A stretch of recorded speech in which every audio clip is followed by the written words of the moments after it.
What is up, everybody? Welcome into the RPG Fantasy Football Podcast. We appreciate you coming and joining us tonight. We're recording this in the Fantasy Dead Zone. It is July. It is hot down here in Tennessee. But, Jake, how are you doing tonight? Oh, I'm living the dream. I'm not quite sure whose dream it is, but it's somebody's.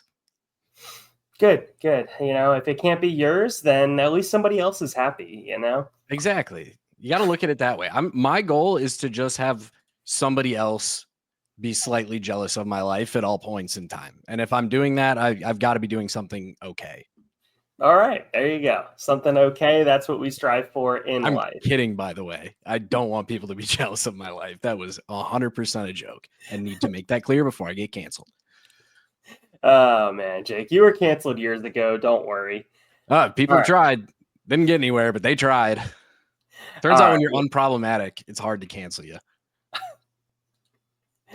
Oh, man. Okay, so we are here tonight to talk about the How to Win Your Work League series that we've been doing, talking about a robust RB strategy. So taking a running back in your first 4 rounds in this case. Most work leagues through the RPG team we've discussed, we've settled pretty much on them being a 1 quarterback, 2 running back, 2 wide receiver, 1 tight end, 2 flex, 1 defense, 1 kicker, 5 bench slots, PPR league, so points per reception, and then no tight end premium. There is not many degenerates that are typically in work leagues where you would be able to convince them to do that. And Jake, if they are degenerates, this is not where their degeneracy is coming out. They're like me on the golf course, and things get way more interesting a lot quicker. There you go. And as we were talking about before and pre-show, maybe a little bit, this is probably on a platform like ESPN or Yahoo or something that just kind of gives you that ick when you've been in fantasy football leagues for a while. But alas, a large population still plays on those platforms. So you're probably going to have to deal with it. Yeah, I get it. They're the easiest to use. They're the most straightforward to set up. They typically don't require like another app on your phone. Most people already have ESPN or know how to get to it. So it's easy enough to stick on those. But also, if you're watching videos in July about fantasy football, you're the type of person who could take advantage of what's going on those apps, especially by taking advantage of some of the ADP that we get to see. Yeah, very much so. Definitely keep that in consideration. Obviously, the rounds that we say players are going in right now is when they're going right now. Like, they're going to change by the time we get there. So keep that in mind. Have a handful of ADP sources. Also, make your own decisions on players. Take previous data, projection data, be able to look at it and try and make some informed decisions. But hopefully this information you find actionable. So nonetheless, let's talk about getting into the strategy here. If you're in your work league draft and you just so happen, because work leagues are so volatile in when players actually get picked, say you get stuck with a running back in the first 4 rounds. In this case, we're taking an example of somebody being in the middle of the round. So say you have the 5th pick. All right. We're using Fantasy Calc right now because we like shouting out our friends over at Fantasy Calc. Say you have the 5th pick and Saquon Barkley's sitting right there. You take Saquon Barkley at the 5th pick, then you get to your 2.06. So assuming it's a 10-team league, you're looking at the 16th pick. And, oh, hey, Jonathan Taylor slid a pick in value. Now Jonathan Taylor's right there. You scoop up Jonathan Taylor with your 2nd pick. And then you get to the 3rd round, okay? That'd be pick number 25 overall. You get there and you say, oh, man, Breece Hall's right here. Let me just scoop up some Breece Hall. And then you get to the 36th pick, which would be your 4th round pick. And just say Alvin Kamara is still there, which is right at his current ADP. So should be possible.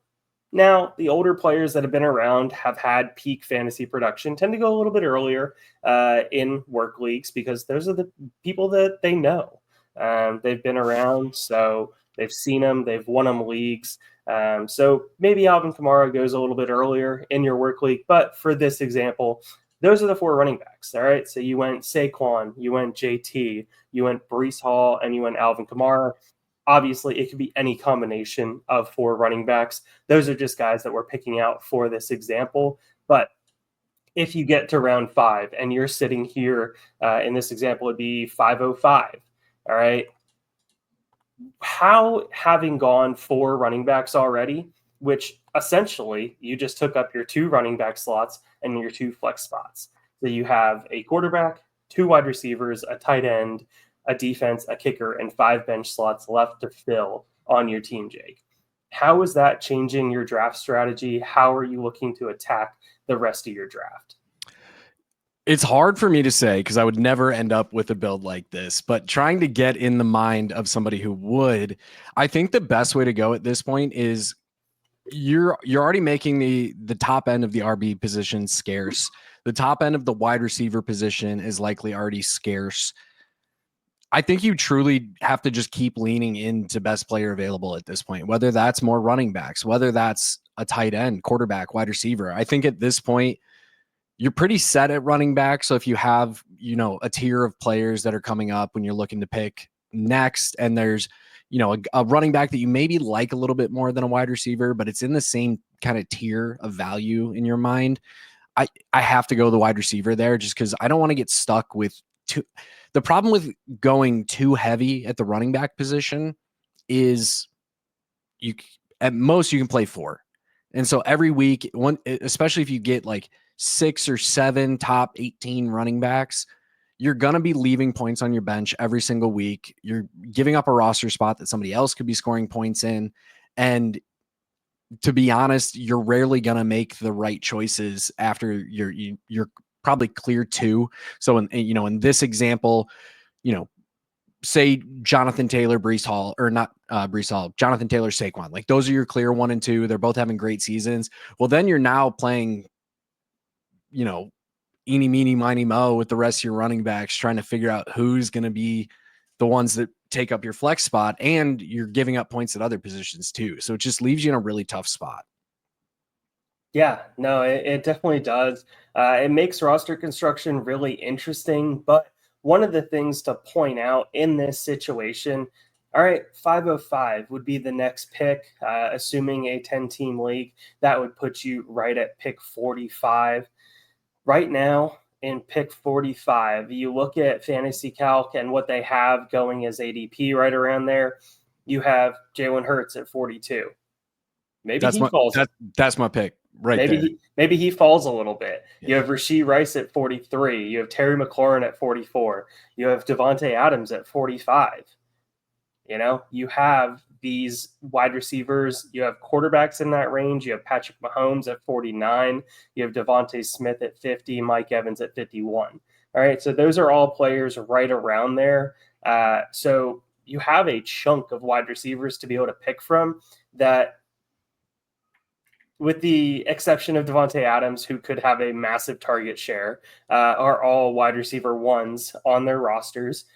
So you still have that potential for a lead dog there, or you have the potential that Jalen Hurts slides. I mean, if you can give me that rushing upside to be able to say, get a tush push touchdown, every other week or every 3 weeks, get a rushing touchdown from him. Man, that is a juicy floor with some rushing yards, even though it's a low volume passing offense in Philly. Definitely one way to look at it, but there are plenty of wide receivers there. And personally, I think I would be inclined to attack the wide receiver position as I continue to go down the draft, because as we said, that would be pick 45. So continuing with the example, that would put you at about pick 56 with your next pick, which would put you in DK Metcalf, DJ Moore, Travis Hunter, Tedero McMillan, Sam Laporta range. Like, I definitely don't think I want that to be my wide receiver 1. Yeah. And see, this is why I kind of I'll force a wide receiver in, even if I'm going robust RB. I'm never ending up with 4. I'm gonna end up with 3 more than likely, because the best wide receivers that you're getting here are guys that we're hoping finish high end wide receiver 2 more than likely.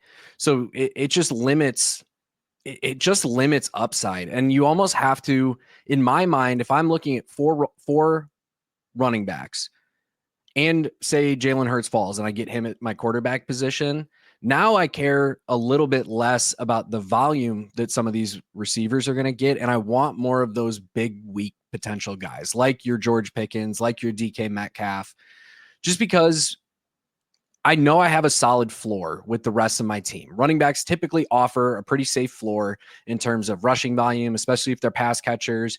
Jalen Hurts, you know he's going to get you 15 plus points a week, really without having to worry about it. And at this point, knowing that my floor is so high, I'd almost rather chase some of those higher upside, higher downside wide receivers. Yeah, I can totally understand that. Uh, Out of curiosity here, Tyreek Hill is a name at 41, Jake. Yeah, I'm taking him. Okay. It I mean, he had a he's bad season last year, so maybe that leaves a bad taste in some people's mouth. Maybe some people remember what he did previously and say, hey, he's not washed, take him a little bit earlier. But at 41, it's realistic that he could potentially fall to 45. I'm so not worried about Tyreek this year. And I think people overstate, like, yeah, last year was bad. He was dealing with a lot of stuff off the field. He was dealing with injury on the field.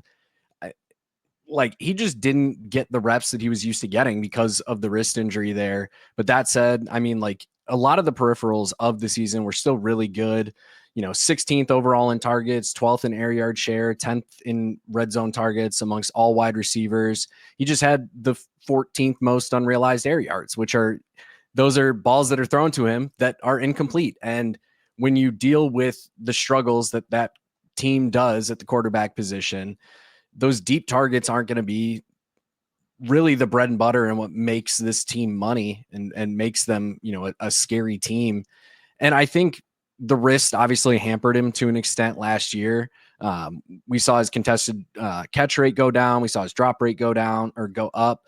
So I think overall, like, he's going to be fine. And he's exactly the type of guy that I want, because he gives me that big play upside while still giving me that volume. So he also, kind of with Jalen Hurts right there, if either of them fall to me at that, that 5th pick that I'm making, it's a no-brainer to just take one of those two and move on. I do lean Hill a little bit more just because I think quarterback is a little bit deeper, especially in one quarterback league. Yeah, no, I can understand that. Roster construction wise here, with only having 5 bench slots, how does taking 4 running backs early make you want to allocate those bench slots? Because I think we can both agree, most likely you're not rostering a second quarterback, you're not rostering a second tight end. I Yep. mean, maybe you roster a second of one of those two positions, but odds are you're most likely not rostering 2 of each of those positions. So you should theoretically have 4, maybe 5 bench slots available. Yep. Every one of those bench slots is a wide receiver for me at this point. If I've got that many running backs already, I'm never, as long as I didn't make a mistake and stack too many bye weeks or anything like that, I'm drafting wide receivers. I'm drafting some, upside guys or volume guys. I'm going to have a nice mix match of both so I can play to my strengths given, weekly matchups. Looking at my opponent's team. If I know, okay, these guys score a lot, I need some of these upside guys, or this team is dead last in points for, they got nobody. I'm just continuing to pad the floor with some of the, the volume based guys. I'm not using an additional roster spot on any of those other positions. I'm one quarterback, one tight end, one kicker, one defense. If you draft 2 defenses already, you're psychotic. But I'm keeping the rest of the positions limited. I'm not probably drafting another running back unless somebody falls extremely below ADP for some reason. Like if we have like a Joe Mixon situation of a few years ago where he was going like 100th, like outside of the top 100 players. Like, yeah, in that situation, I'll draft another running back, but more than likely, I'm not touching that position again.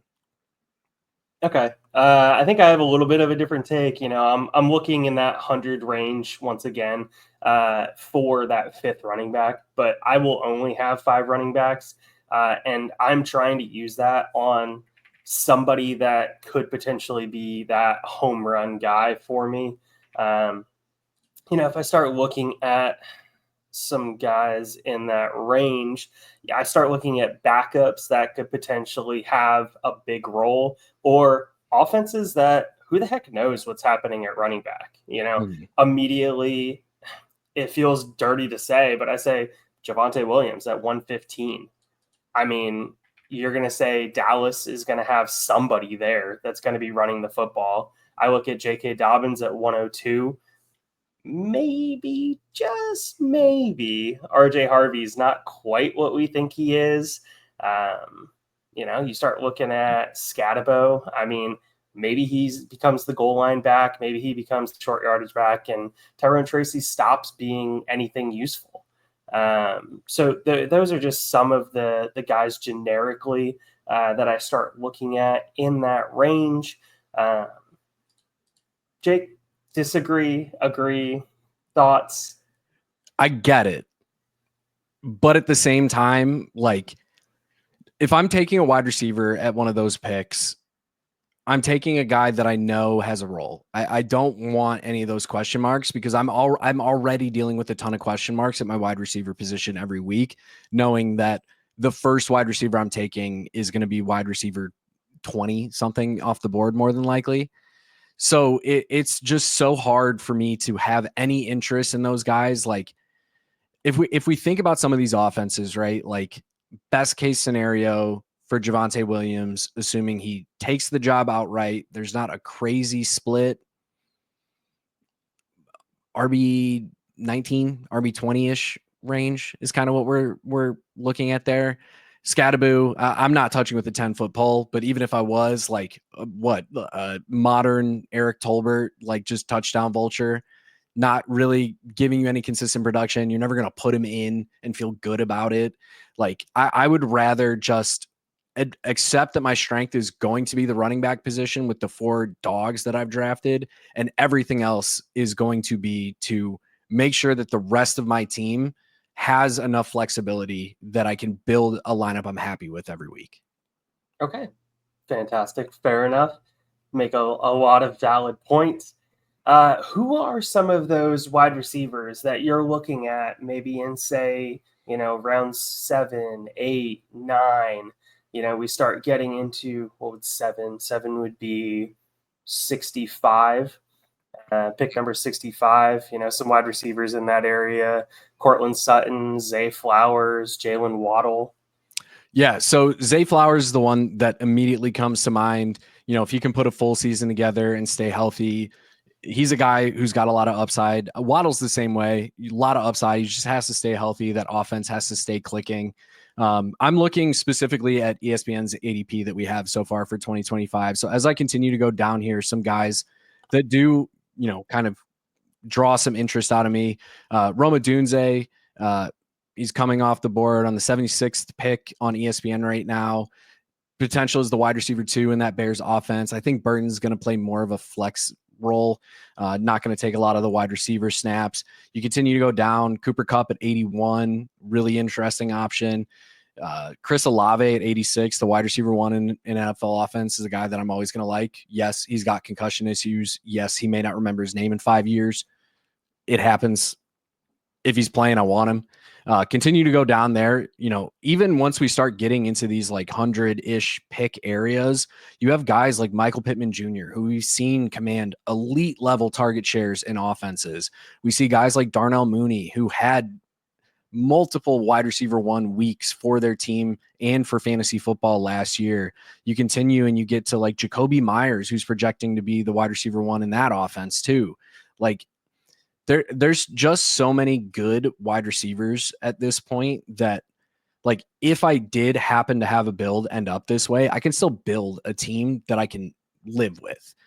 I'm not going to be as happy as if I'm taking, I'm mixing wide receiver and running back early, just kind of as the board falls. But worst case scenario, you can build a team of competent wide receivers still. Like, hell, you keep going. Jaden Reed at 116 on ESPN right now. Keep Emeka Ibuka, given the news we just got today of Chris Godwin starting the season on the pup, going to miss at least 4 weeks. He's coming off the board, wide receiver 50, and was one of my favorite wide receivers in the class. Hollywood Brown, if you think he's going to be decent and healthy, if Rice misses any more time, 151st off the board. Didn't even talk about Jawan Jennings at 106, you know? Yeah, like there's so many guys that you can continue to get discounts on. I'm actually kind of hating this draft a little bit less the farther I go down, just because there still are some pretty decent wide receivers that are out there.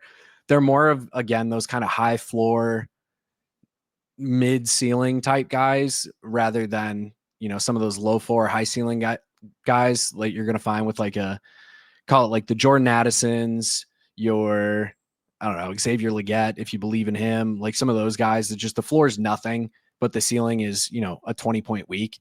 You can get creative with the rest of the build, but this is also showing why I'm not taking a running back if I have those 4, because you start to get, especially into this range where you get later and you're looking at Jordan Mason, Najee, which I don't hate, but Hampton. Questions. There's questions. Just questions for everybody. Whereas these wide receivers, like if I'm getting Jordan Addison at the 120th pick or whatever he's going at, like I'm getting a solid wide receiver 2 in a projected high volume pass offense.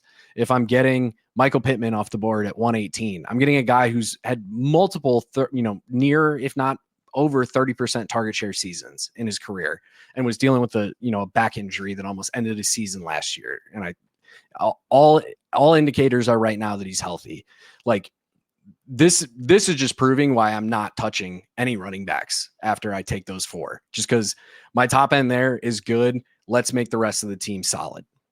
So looking at wide receivers here, we got a couple wide receivers that are coming off of injury that let's just play out the example here. Brandon Ayuk starts the season on IR. Is he somebody that you're willing to take a shot on? Because honestly, most of the work leagues I've been in recently have an IR slot. So if I can utilize it to get a player of a higher caliber and then just pick somebody up off of waivers, I mean, shoot, I could take Brandon Ayuk. He's going 160 right now, according to ESPN here, which isn't even drafted. So you're telling me I can take him with my last pick, plop him on, and not even take a defense, and then just say, oh, exactly. Brandon Ayuk goes to my IR, and I just pick up a defense. Done. Yep. It's my favorite strategy, favorite way to kind of flex your muscles a little bit in work leagues is if you're the guy who's smart enough to draft somebody who's hurt, who we know has been a great performer at times in their career, don't take that kicker, don't take the defense, draft that guy, plug him in your IR spot. You have a new roster spot open, and you don't even have to pick up a defense or kicker yet. You can wait until we get closer to the season and know what's going on more with these teams and the matchups and everything. Yeah, totally understand that. All right. Well, hey, we've gotten a good bit of information. Hopefully this has been actionable. If you've listened all the way through, we really appreciate it. We would appreciate even more if you subscribe to the channel on our way to 1,000 subscribers, working through that grind. Hopefully we can get there before the NFL season. It's been a slow go here in July, but we're working our way. Jake, do you have anything else to say to the viewers? Guys, subscribe. Help me feed my dogs. They're hungry. Yeah, I'm spending $2,000 a month on candles, but that's not my fault. I want the house to smell good too. I've got a lot of dogs. We just went over this. Help me feed them. Subscribe. Look, it's been a wet summer down here in Tennessee, so you never know, Jake. That wet dog smell just doesn't come out of the house. Nope. So those candles are a necessity. But hey, we appreciate you jumping on the podcast here tonight. We appreciate giving the actionable information. And with that, we are going to call it a night. Everybody, enjoy. See ya. Thanks for listening to another episode of the Fantasy Football RPG Podcast. If you made it this far, be sure to like and subscribe. If you want to check out written content, head over to lastwordonsports.com. Don't let the goblins get you.